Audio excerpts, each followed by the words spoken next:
श्री शिवाय नमस्तुभ्यम। वैशाख का महीना पूरा होने वाला है।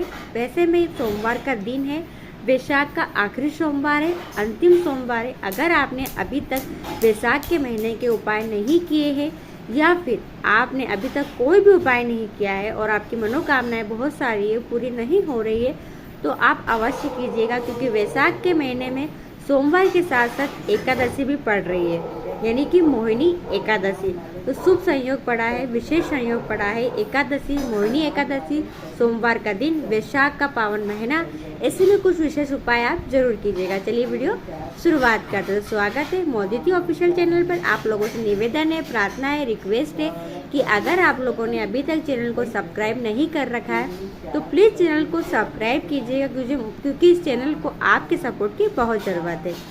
लास्ट वीडियो में प्रश्न पूछा गया था कि महादेव के गले में कौन सा नाग है। उसका सही जवाब है वासुकी नाग। आज का प्रश्न है, गुरुजी पंडित जी प्रदीप मिश्रा जी का जन्मदिन कब आता है। ऑप्शन है ए 16 जून 1977, बी 15 जून 1977, सी 14 जून 1977। इन तीनों में सही जवाब क्या है आप कमेंट के द्वारा मुझे बता सकते हैं। आने वाली वीडियो में इसका सही जवाब आपको मिल जाएगा। चलिए वीडियो शुरुआत करते हैं। पहला उपाय, अगर आपकी मनोकामनाएं पूरी नहीं हो रही है, आप विषम परिस्थिति में फंसे हुए हो, उन परिस्थिति से बाहर नहीं निकल पा रहे हो, आपका कार्य अटका पड़ा हुआ है, कार्य नहीं हो रहा है, आप महादेव से हमेशा बोलते आ रहे हो फिर भी आपकी मनोकामना पूरी नहीं हो पा रही है, तो अगर आप राजनीति में कोई केस चल रहा है, राजनीति में हो और उसमें सफलता नहीं मिल पा रही है, तो भी आप इस उपाय को कर सकते हो। ये बहुत अच्छा उपाय है और एकदम नया उपाय है। देखिए, इस उपाय को करने के लिए हमें जो सामग्री चाहिए वह हमें चाहिए 1 घी का दीपक, वो आप गोलबाती का लेंगे। दूसरा आपको लेना है दुर्वा, फिर आपको लेना है चावल, आपको लेना है सफ़ेद फूल, आपको लेना है बेलपत्री और आपको लेना है समी पत्र। ये सामग्री आपको इकट्ठी कर लेना है। अब देखिए क्या करेंगे, आपको ऐसा शिवालय या मंदिर ढूंढना है जो एकांत में हो। जी हाँ, जो एकांत में महादेव विराजमान हो, किसी ओटले पे विराजमान हो, अकेले बैठे हो, माँ पार्वती नहीं हो या कार्तिक भगवान नहीं हो तो ठीक है, नहीं हो तो कोई बात नहीं। तो ऐसा आपको शिवलिंग ढूंढना है। पर अगर ऐसा मंदिर शिवलिंग आपको नहीं मिल पाए तो फिर आप क्या करेंगे, एकांत में कहीं जाकर छोटा सा शिवलिंग का निर्माण करेंगे, पार्थिव शिवलिंग बना लेंगे। फिर उसकी आपको पूजा अर्चना करना है। पर पूजा अर्चना करें कैसे, जो सामग्री आपको बताइए वह एक विशेष क्रम में आप समर्पित कर देते हैं तो आपकी मनोकामना झटपट पूरी हो जाती है।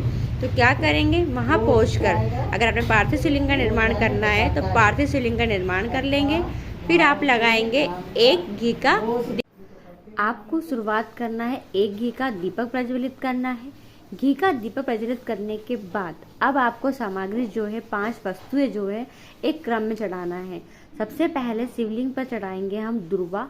जी हाँ, सबसे पहले चढ़ाएंगे दुर्वा। वो दुर्वा ऐसी होना चाहिए कि एक फाँक में 2 फाँक निकली हुई, यानी एक डंडी में 2 फाँक निकली हुई, ऐसी दुर्वा आपको लेना है। दूसरा फिर आप चढ़ाएंगे समी पत्र। जी हाँ, समी पत्र चढ़ा दीजिए। तीसरा फिर आप चढ़ाएंगे 1 सफ़ेद फूल। जी हाँ, केवल 1 सफ़ेद फूल। 1 सफ़ेद फूल चढ़ाने के बाद आप चढ़ाएंगे 1 चावल का दाना। 1 चावल का दाना समर्पित करने के बाद फिर आपको 1 बेलपत्री सुंदर सी बाबा के शिवलिंग के ऊपर समर्पित कर देना है। यह आपने 5 सामग्री एक के बाद एक क्रम में ही समर्पित करना। आप नोट कर लीजिएगा, लिख लीजिएगा। फिर आप अब पूरी पूजा अर्चना होने के बाद दीपक जब तक प्रज्वलित रहे तब तक आपको वहीं बैठना है। श्री शिवाय नमस्तु मंत्र का स्मरण करना है।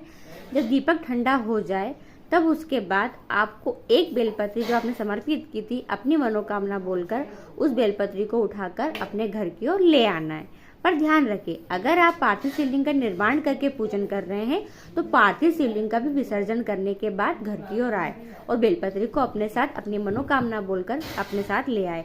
आप देखना, ये चमत्कारी उपाय है और एकदम नया उपाय है। एकांतेश्वर महादेव से हम जो भी मांगते हैं वो मनोकामना महादेव अतिशीघ्र पूरी करते ही करते हैं। तो ये विशेष उपाय है, आप जरूर कीजिएगा। दूसरा उपाय, यह एकदम नया उपाय है। गुरुजी ने कहा है कि माँ सती, माँ पार्वती जी ने भी अपनी मनवांछित फल की प्राप्ति के लिए महादेव पर इस उपाय को किया था और महादेव अत्यधिक प्रसन्न हुए थे और उनकी मनोकामनाएं पूरी की थी। तो यह उपाय हम भी करें, हम भी महादेव से कहें कि बाबा हमारी मनोकामना पूरी करो। तो ये बहुत सरल उपाय है। देखिए, आप रोज मंदिर जाते हैं, सोमवार के दिन भी मंदिर जाओगे और सोमवार के दिन जब हम मंदिर जाकर देखते हैं तो बाबा के शिवलिंग के ऊपर बेलपत्री फूल समर्पित रहता ही रहता है, चढ़ा रहता है। अब देखो, आप एक लोटा जल जब शिवलिंग के ऊपर समर्पित करोगे, तो जब जल समर्पित करोगे तो ध्यान रखो लोटा थोड़ा ऊपर होना चाहिए, बाबा पर स्पर्श ना हो लोटा, इस बात का ध्यान रखें। अब आप एक धारा में जल समर्पित करोगे, धीरे धीरे समर्पित करना है जल, अपनी मनोकामना को बोलते हुए। और जब जल समर्पित करो तो इस उपाय में ध्यान रखना कि जल बाबा के शिवलिंग के ठीक ऊपर और बीच सेंटर पर गिरे।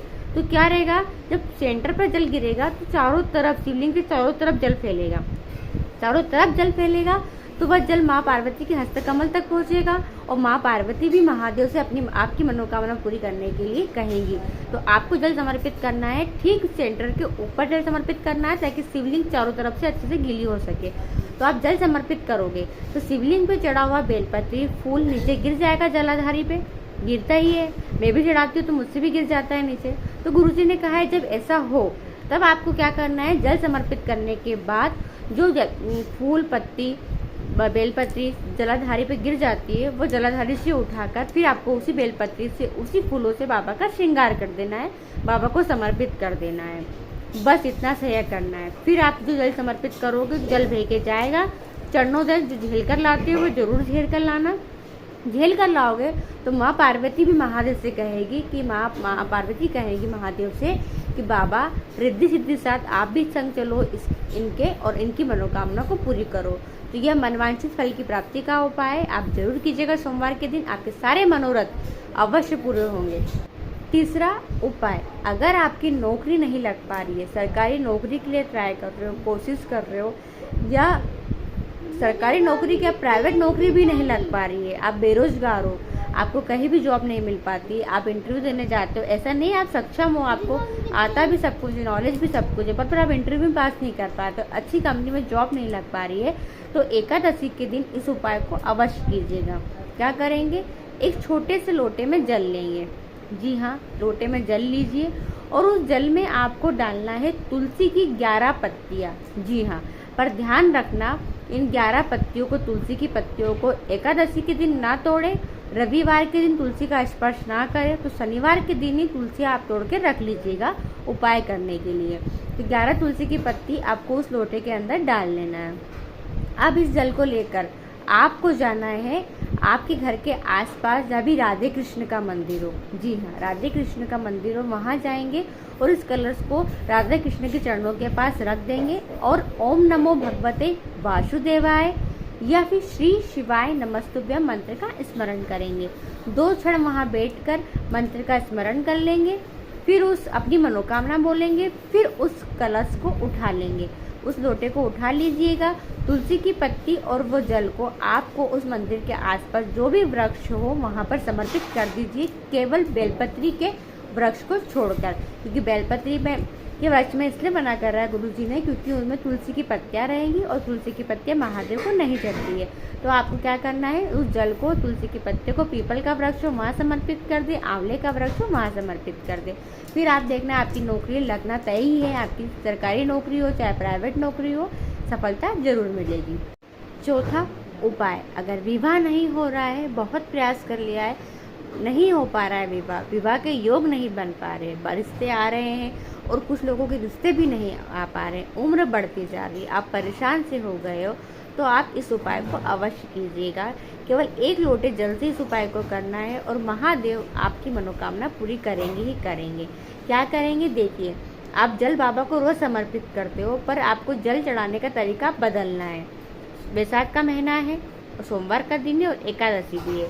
आप क्या करोगे, आपको 1 लोटा जल लेकर जाना है महादेव के मंदिर, शिवालय पहुंचकर आप क्या करेंगे, महादेव की सबसे छोटी पुत्री जहां पर माँ अशोक सुंदरी का स्थान होता है, अगर नहीं पता है तो वीडियो में देख लें, जहाँ से जल बह के जाता है बीच में एक मोटी सी लाइन होती है, वह माँ अशोक सुंदरी का स्थान होता है। तो आप माँ अशोक सुंदरी के स्थान से 1 लोटा जल चढ़ाना समर्पित करोगे। धारा टूटे ना, इस बात का ध्यान रखें। माँ अशोक सुंदरी से स्टार्ट करते हुए पूरा आपको जल लेकर आना है। माँ पार्वती की हस्त कमर पर चारों ओर घुमाते हुए फिर शिवलिंग पर लाएंगे। शिवलिंग पर चढ़ाते हुए बाकी जल वापस से आपको माँ अशोक सुंदरी के स्थान पर ले आना है। यानी शुरुआत करेंगे माँ अशोक सुंदरी के स्थान से और पूरा करेंगे माँ अशोक सुंदरी के स्थान पर लाकर। इस उपाय को करते समय जल की धारा ना टूटे, इस बात का ध्यान रहे, स्मरण रहे। इस तरीके से आपको जल लगातार 1 महीने चढ़ा के देखना है। 1 महीने, 2 महीने, 3 महीने कर लेना। आप देखना आपका विवाह निश्चित तय हो ही जाएगा। 3 महीने के अंदर तो विवाह हो ही जाएगा।